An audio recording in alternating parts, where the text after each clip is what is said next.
Bienvenidos a una serie nueva. Esta serie se llama Encuentros con Jesús y el tema de hoy es un encuentro inusual. Vamos a ver acerca de Jesús encontrándose con alguien que pensaríamos, eso es un poco inusual, ¿no? ¿Y por qué? ¿Por qué se junta? ¿Por qué tiene este encuentro con este individuo, ¿no? Pero bueno, mira, vamos a recordar un poquito y darnos cuenta que Jesús no vino a este mundo para dar respuesta a las preguntas más difíciles que tenemos como seres humanos. ¿A qué me refiero con esto? Cada uno de nosotros constantemente estamos tratando de entender, ¿no? Acerca de el mundo, acerca de por qué el corazón humano está lleno de maldad, de por qué actuamos de esta forma, por qué Dios ha obrado de la forma en que ha obrado. Y tratamos de entenderlo. Y Jesús, aunque fue un buen maestro, no vino para darnos las respuestas a estas preguntas. Él vino para ser la respuesta a nuestras preguntas. Espero que entiendas la diferencia, porque Él no vino solamente a enseñar, Él vino a actuar y vino a ser la respuesta a las preguntas que tenemos cada uno de nosotros. Yo creo que cada vez que tú y yo estamos alabando a Dios, podemos ver su grandeza y podemos aprender un poco más acerca de su verdad. Cuando tú y yo estamos estudiando la palabra, cuando tú y yo estamos congregándonos, podemos saber un poco más acerca del corazón de Dios, acerca del corazón de Jesús, de su amor, de su misericordia. Y mira, aún cuando escuchamos testimonios de otros hermanos, eso nos edifica, eso nos alimenta. Y yo creo que aquí se hace real lo que dice en Romanos 12:2. Déjame leértelo. Dice, no se amolden al mundo actual, sino sean transformados mediante la renovación de su mente. Así podrán comprobar cuál es la voluntad de Dios, buena, agradable y perfecta. Dice, no se amolden al mundo actual. Y una forma de no amoldarnos es, obviamente, estar enfocados en las cosas que son la voluntad de Dios, porque su voluntad es buena, es agradable y es perfecta. Y cuando estudiamos la palabra, cuando alabamos a Dios, cuando nos congregamos, cuando escuchamos testimonios, cuando oramos unos por otros, estamos siendo transformados, ¿sí?, mediante la renovación de nuestra mente, y también esto trae como consecuencia la renovación de nuestras vidas. Esto es increíble, ¿no? Y mira, esto es contrario a lo que el mundo nos dice, como aquí en Romanos 12 nos dice, no se amolden al mundo actual. Necesitamos ver qué nos dice el mundo actual ahora. Por ejemplo, en nuestros días la gente se pregunta mucho, ¿por qué existe el mal? ¿Por qué cosas malas le pasan a personas buenas, verdad? A personas buenas. Se hacen este tipo de preguntas y empiezan a profundizar en sus propios razonamientos, empiezan a contestar sus propias preguntas, pero no de acuerdo a la palabra, no de acuerdo a lo que dice Dios, sino a lo que ellos piensan, ¿verdad? Y de ahí surgió, por ejemplo, dos corrientes de pensamiento. Has escuchado quizás acerca del dualismo y acerca del panteísmo. Estas dos tratan de explicar la existencia de Dios, por ejemplo, la existencia de la energía, la existencia de la bondad y la existencia de la maldad y todo eso, ¿no? El dualismo en sí dice que hay dos fuerzas de igual intensidad, por así decirlo, de la misma capacidad, que se interponen una contra la otra, ¿no? Y esto lo escuchamos mucho, por ejemplo, en el budismo, ¿no? Ya has escuchado del yin y el yang y todo ese rollo, ¿no? Que dicen. Entonces ponen el bien y al mal al mismo nivel, con la misma intensidad, y dicen, no, es que es eso, y constantemente el mundo está luchando contra sí mismo, la maldad y la bondad luchando, ¿ok? Pero tienen la misma fuerza. El panteísmo nos dice que todo es todo, y todo es Dios, y Dios es todo, y nosotros, como estamos en este universo, somos parte de Dios, y Dios es parte de nosotros, y es un relajo, ¿verdad? Porque también dicen, Dios es bueno, pero también es malo. Dios tiene bondad, pero también tiene maldad. Y esto lo vemos mucho en el hinduismo, por ejemplo, ¿no? Y el asunto es que muchas veces esto se empieza a confundir. En el cristianismo, por ejemplo, nos dice que a través de la obra redentora de Jesús, Dios que es amor, Dios que nos ama, nos creó y nos creó con un propósito específico, pero nosotros lo rechazamos y eso es lo que nos aleja de Él y de su bondad. Y ahí entra la maldad. Pero aún así, con su amor, con su misericordia, Él mandó a su Hijo para salvarnos, para que todo el que crea en Jesús, ¿verdad? Eso lo vemos en Juan 3:16, que todo el que creamos, los que creamos en Él, no nos vayamos al infierno, ¿verdad? Y no nos gane la maldad, sino que podamos ser salvos y vivir en la bondad, en el bien. Y esto lo hizo por amor a nosotros. Y esto va contrario al dualismo y va contrario al panteísmo y a muchas otras filosofías. Ahora, mira, el problema es que en nuestros tiempos modernos se ha hecho una mezcla de todas estas ideas y filosofías. Ahora con el acceso de la información tenemos esta idea y esta otra idea y esta otra idea y a lo mejor vamos a una iglesia cristiana y aprendemos un poquito más y la gente va a lo mejor a la iglesia católica y le gustó algo que dijo el padre y luego escuchó una frase filosófica inspiradora y también la quiere aplicar en su vida, pero se empieza a hacer un sincretismo, ¿verdad? Una mezcla de muchas creencias y el problema es que se mezcla hasta con filosofías antiguas, ¿no? Los griegos, por ejemplo, los romanos ellos fueron influenciados por los griegos y hasta ahora en nuestros días en las universidades se enseñan estas filosofías. Imagínate, o sea, hasta este punto nos ha alcanzado todo eso. Y se empieza a hacer una mezcla, un relajo de creencias que en realidad es el razonamiento de uno mismo y nos estamos amoldando al mundo en vez de renovar nuestra mente para cambiar nuestra forma de actuar, nuestra forma de vivir. Y Pablo nos decía eso, no lo hagan, busquen la voluntad perfecta de Dios. Háganlo a través de su palabra. Y mira, en nuestros días esta mezcla yo creo que dio como resultado, dio a luz, por así decirlo, el dualismo, el panteísmo, el politeísmo, todas las filosofías griegas y todo lo que enseñan en las universidades, en las escuelas en nuestros días. Ahora la ideología de género y todo esto ha dado a luz a algo que es terrible, una abominación, yo creo que es el relativismo. ¿Qué es el relativismo? Es una mezcla de todo esto que dice que lo que está bien para ti puede que no esté bien para mí. Y lo que está bien para mí puede que no esté bien para ti. Y ya cada quien tiene su propia verdad. Y algunos dicen, es que hay muchos caminos para llegar a Dios. Es que Dios es amor y al final nos va a perdonar.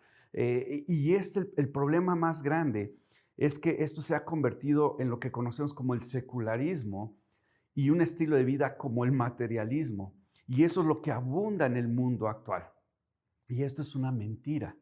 Esto es algo que simplemente no va de acuerdo a lo que dice la palabra. Y el problema es que muchas veces estas ideas se meten en nuestras propias iglesias, en nuestras propias enseñanzas, en nuestra propia teología. Y es un relajo. Entonces la Biblia, nos enseña que Dios es creador de todo, que nos creó a su imagen y semejanza y que habían seres celestiales con Él, ¿verdad? Que los creó para servirle, para adorarle. A estos seres celestiales los conocemos como ángeles. Uno de ellos lo conocemos como Lucifer, ¿verdad? Después también como Satanás, lo conocemos como el diablo. Este era un ángel muy hermoso. De hecho, en Isaías y en Ezequiel lo describe como un ángel que su hermosura era tal que todos se asombraban de su hermosura. Hablaba de que era una creación de Dios y una creación perfecta. Casi le decía, era perfección. Pero ¿qué pasa con este ángel? Este ángel era orgulloso, era egoísta, era arrogante y se rebeló contra Dios. Se rebeló, quiso tomar el trono de Dios. Él quiso tener la adoración y la alabanza para Él. Y no solamente se rebeló en contra de Dios, sino que también inspiró a otros ángeles y animó a otros ángeles para que se rebelaran en contra de su Creador. ¿Y qué pasó? Hicieron una rebelión y el Señor tuvo que expulsarlos de su presencia y fueron arrojados a esta tierra. Ahora, este ángel, aquí es el inicio de la maldad que sabemos que nos dice la palabra. Entonces no es algo que ya existía y que Dios es bueno y es malo y que es algo completamente fuera de Dios, porque Dios es amor, Dios es misericordia, Dios es gracia. Entonces fue creado Lucifer y era hermoso, pero se rebeló en contra de Dios. Y mira, este encuentro que te dije que es un poco inusual, lo encontramos en Mateo del 4 del 1 al 11. Jesús se encuentra con Lucifer, con Satanás, y tienes este primer encuentro que vemos registrado, y es algo inusual porque pensarías, ¿por qué tuvieron este encuentro? Y ahorita lo vamos a ver, ¿no?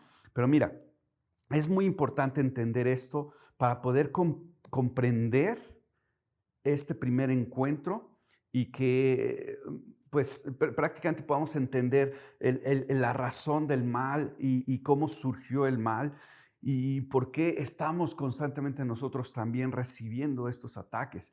Ya hemos mencionado que el mundo, ¿verdad? El mundo, y es toda ideología que va en contra de la palabra.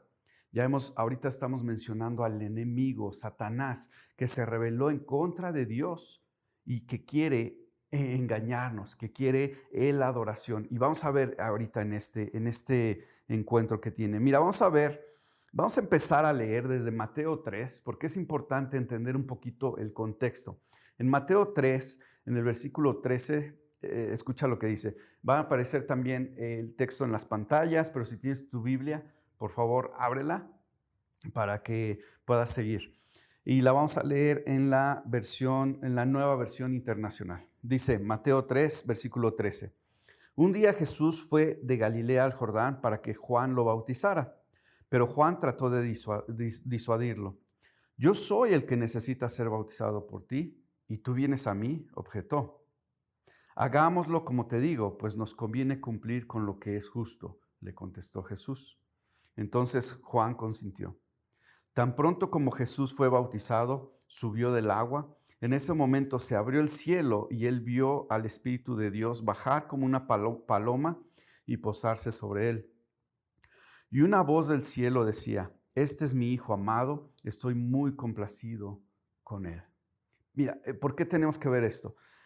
Aquí Jesús estaba haciendo lo que es justo.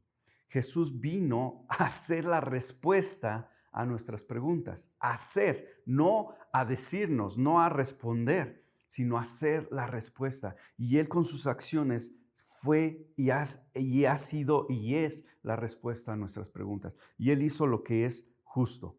Entonces, ¿qué pasó aquí?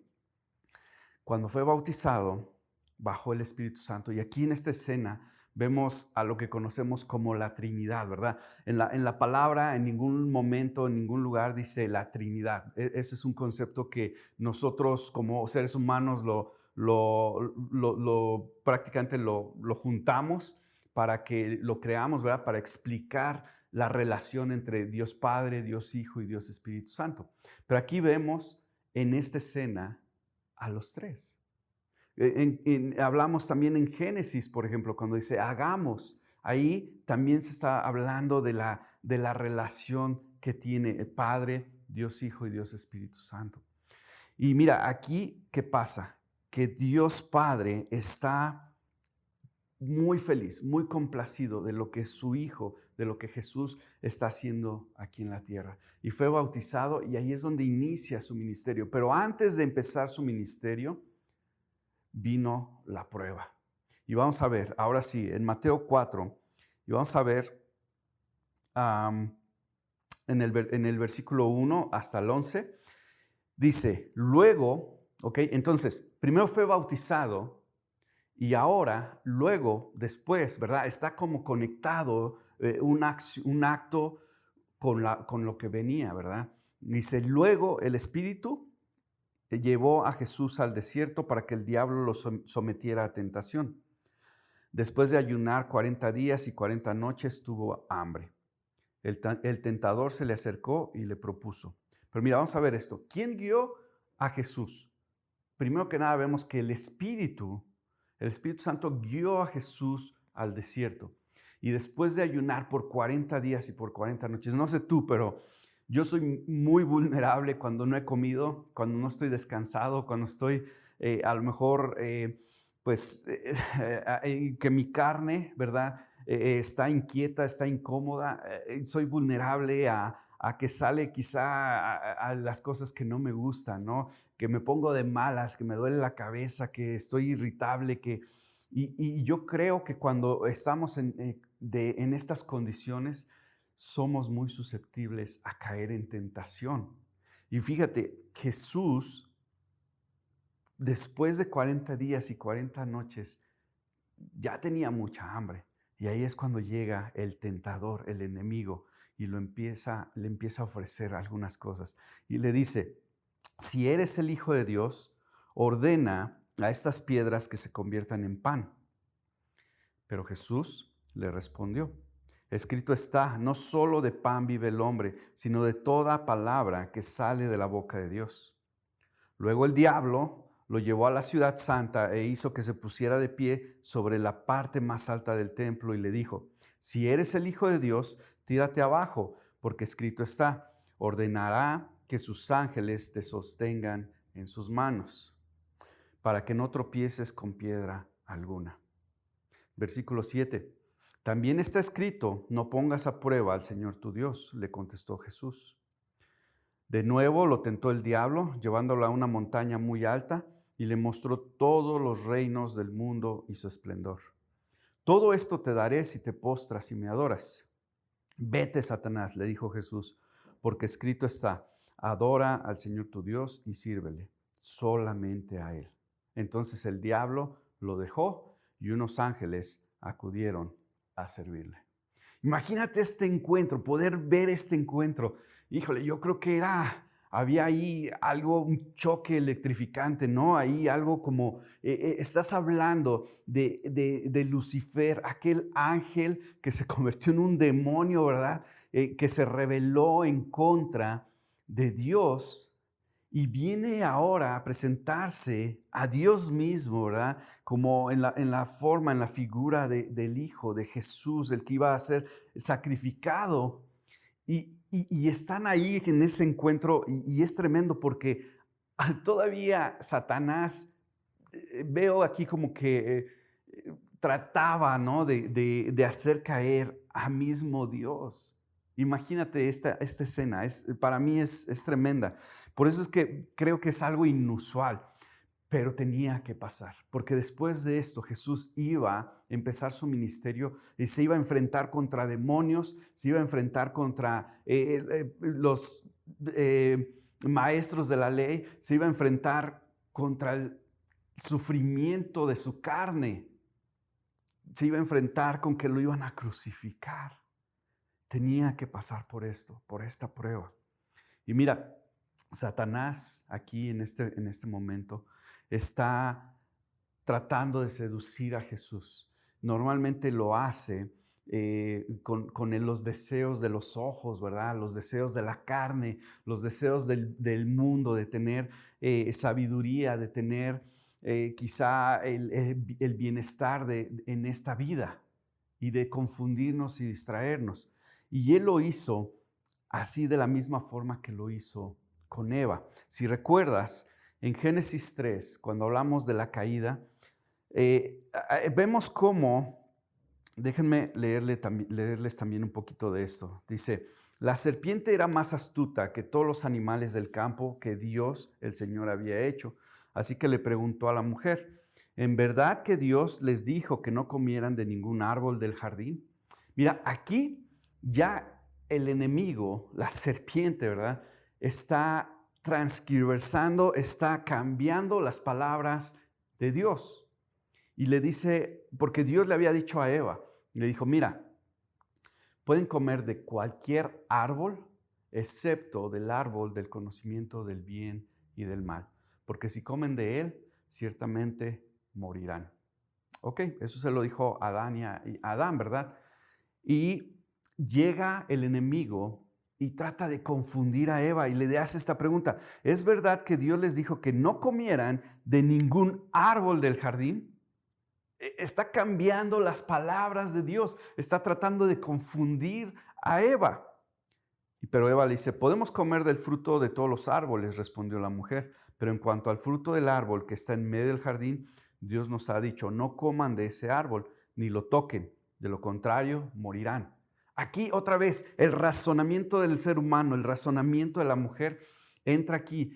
Primero entra la mentira del diablo y luego viene la respuesta del ser humano que también cambia la verdad de Dios. ¿Te das cuenta qué está pasando aquí? Primero, el diablo dice, ¿es cierto que no pueden comer de ningún árbol? Y la mujer, no. Dijo que no podemos comer ni tocar este árbol. Pero Dios no dijo, no pueden tocarlo, ¿verdad? Dijo, no pueden comerlo. Entonces, imagínate, pero la serpiente le dijo a la mujer, no es cierto, no van a morir. Dios sabe muy bien que cuando coman de ese árbol, se les abrirán los ojos y llegarán a ser como Dios, conocedores del bien y del mal. Hablando del bien y del mal, ¿verdad? La mujer vio que el fruto del árbol era bueno para comer y que tenía buen aspecto. Entonces aquí están los deseos de los ojos, los deseos de la carne. Y dice, y era deseable para adquirir sabiduría, los deseos de esta vida, de tener bienestar en esta vida. Y luego dice, y que tenía buen aspecto y era deseable para adquirir sabiduría. Así que tomó de su fruto y comió. Luego le dio a su esposo y también él comió. En ese momento se les abrieron los ojos y tomaron conciencia de su desnudez. Por eso, para cubrirse, entretejieron hojas de higuera. ¿Ves cómo el enemigo tiene el mismo modus operandi, ¿verdad? Que estaba utilizando o que utilizó con Eva y ahora quería también hacerlo con Jesús. Jesús es el único hombre que ha vivido en esta tierra que no ha caído en tentación, que no cayó en tentación, que no cayó a pesar de estar en contra del mundo, a pesar de ser 100% hombre, de tener hambre, de pasar frío, de tener temor. Vemos cómo él sintió temor también. Y a pesar de todo esto, él no cayó en tentación. Entonces, está aquí con el enemigo, con el Satanás, y prácticamente lo vence, ¿no? El enemigo usa la palabra y la transcriversa. Por ejemplo, cuando le dijo, tírate del templo, al fin que la palabra de Dios dice, ordenará que sus ángeles te sostengan en sus manos para que no tropieces con piedra alguna.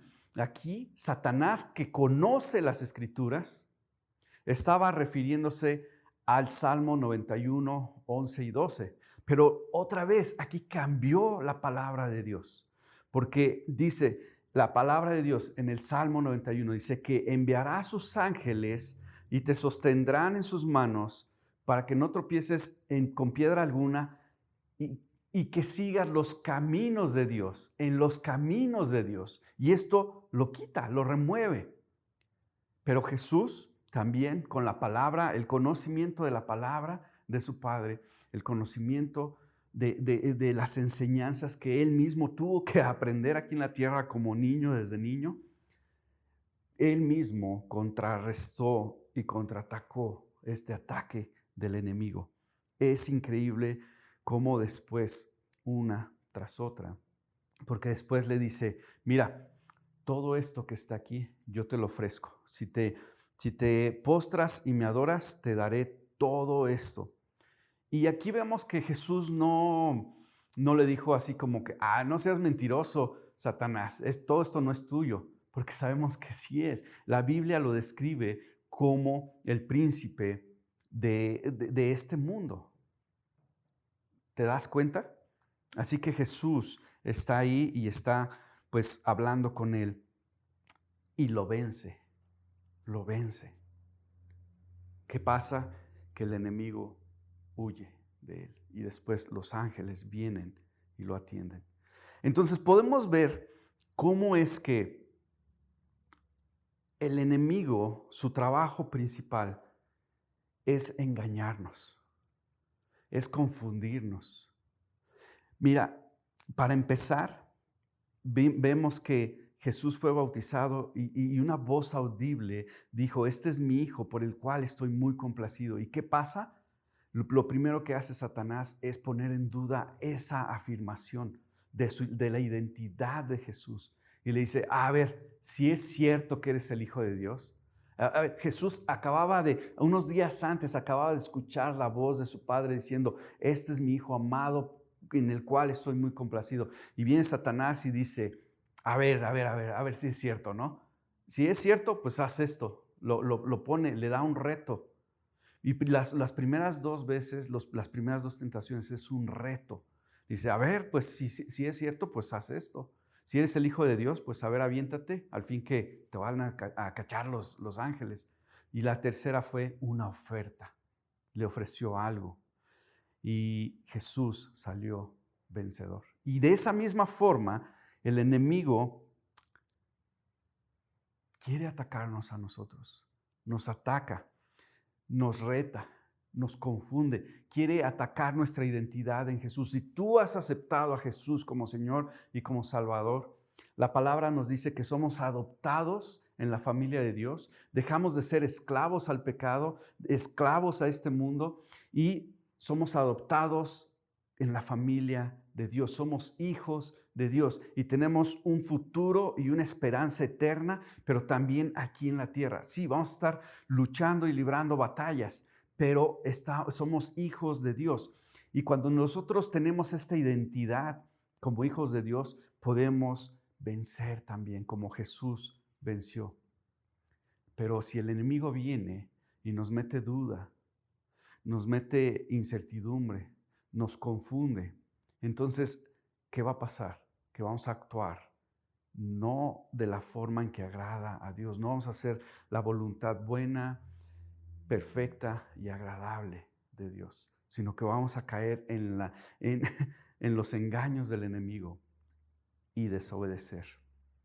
El enemigo, mira, te conoce lo que te atrae, conoce lo que es más deseado por ti, por tus ojos, lo que te causa distracción y aquello que te puede hacer caer en tentación. Él lo conoce, Él te ha estudiado. Es más, yo creo que Él te conoce mejor de lo que tú mismo te conoces. Y puede ser a lo mejor la tentación de una relación, a lo mejor la tentación del dinero, la tentación del poder, el querer tener el control, el querer tener la fama, reconocimiento del mundo en vez del reconocimiento y la aceptación de Dios.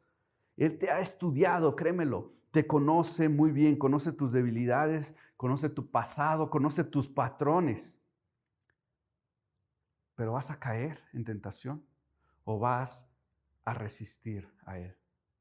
¿Vas a hacerlo con la palabra o vas a hacerlo con tus propios razonamientos? Por eso es que hoy te animo a que hagas lo mejor posible por seguir estudiando la palabra y para que cuando venga esta tentación, cuando estés vulnerable, tú puedas responder con la palabra de Dios a los ataques del enemigo, que puedas responder con alabanzas, con adoración a Dios a los ataques que vienen del enemigo. Porque mira, el enemigo quiere quitarte tu propósito, quiere distraerte de la vida que Jesús quiere darte. Quiere quitarte la vida eterna. Tienes que resistir. Y hoy te animo a que resistas a Él. Para terminar, en Santiago 4, 6, 8 nos dice, pero Él nos da mayor ayuda con su gracia. Por eso dice la Escritura, Dios se opone a los orgullosos, pero da gracia a los humildes. Así que sométanse a Dios, resistan al diablo y Él huirá de ustedes. Acérquense a Dios y Él se acercará a ustedes. Pecadores, límpiense las manos, ustedes los inconstantes, purifiquen su corazón. Y aquí dice que Dios en su gracia dice que nos da gracia cuando somos humildes. Satanás, el pecado de Lucifer fue ser orgulloso, fue ser arrogante, se creyó demasiado, imagínate, al punto de querer el trono de Dios mismo y de recibir él la adoración y de recibir él las alabanzas. Pero aquí nos dice, Dios se opone a los orgullosos. No quiere corazones orgullosos. No quiere corazones que dicen, oh, es que yo ya sé la verdad. Es que yo ya, yo creo que todos los caminos llegan a Dios. O yo creo que pues no importa cómo te portes aquí, al final Dios te va a perdonar. O yo creo que mientras hagas obras buenas y sean mayores que las obras malas, pues ya ahí ya vamos a estar bien. Porque ese es un corazón orgulloso que está dependiendo de su propio razonamiento, de su propia lógica. Pero dice aquí, pero da gracia a los humildes. Si nosotros nos acercamos a Dios y le pedimos perdón, le pedimos gracia, le pedimos misericordia y le decimos, Señor, no entiendo qué está pasando en esta vida, tengo muchas preguntas, y aceptas que Jesús sea las respuestas a tus preguntas, entonces Dios da gracia, Dios te da gracia. Acércate a Él, pídele perdón y pídele a Jesús que te perdone. Pídele al Espíritu Santo que more en ti para que te ayude. Y dice en el versículo 7, así que sométanse a Dios. Lo primero es someternos a Dios. Y luego resistan al diablo. Resiste. Cuando Él venga, cuando tú estás siendo vulnerable, cuando te entra la duda, cuando Él quiere meter mentira, cuando quiere cambiar la palabra de Dios y decir, mira, no es realmente así, sino es así. Y tú respondes y dices, bueno, como que sí es cierto. Y empiezas a cambiar la verdad de Dios por la mentira del mundo, por la mentira de tu propio razonamiento. Entonces no estás resistiendo al diablo. Pero si resistimos al diablo con la palabra, con obedecer a Dios, con creerle a Dios en vez de creer las mentiras de Satanás, ¿qué dice aquí? Él huirá de ustedes. Él huirá. Así como huyó de Jesús. Vamos a orar. Padre, te damos gracias por tu palabra. Gracias por tu ejemplo. Gracias porque vemos, Jesús, que tú venciste al mundo, venciste a Satanás, venciste a tu carne también. Pudiste someter a estos 3 enemigos y te damos gracias por ponernos el ejemplo, también por darnos ya la salvación. Ayúdanos, Señor, a resistir los ataques del enemigo. Ayúdanos a entender tu palabra. Ayúdanos a poder todos los días estar alimentándonos con tu palabra. Y te damos gracias por la salvación. Y en tu nombre oramos. Amén. Bendiciones.